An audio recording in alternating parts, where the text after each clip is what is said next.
అమ్మో అమ్మో, ఎందుకు బాధగా ఉన్నావు?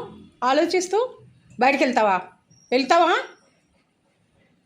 అయ్, ఏంటే డల్గున్నావు?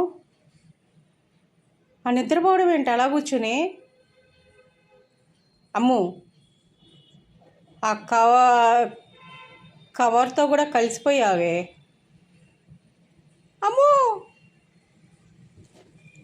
ఆ నిద్రపోవడం ఏంటి? మంచిగా పడుకొని నిద్రపోవచ్చుగా. సరిపోలేదా ఇప్పటి నుంచి నిద్రపోతున్నావు ఇప్పటి వరకు? సరిపోయింది. అమ్మా, కాసిని ఆశలో